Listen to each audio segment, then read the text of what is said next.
You ask Tiger to solve. This deals with linear equations with one unknown. The final result is x equals -6. Let's solve it step by step. Group all y terms on the left side of the equation. Subtract 10x from both sides. Group like terms. Simplify the arithmetic. Group like terms. Simplify the arithmetic. Group all constants on the right side of the equation. Add 8 to both sides. Simplify the arithmetic.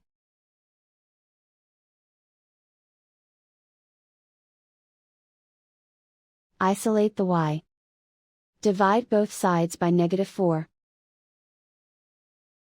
Cancel out the negatives. Simplify the fraction.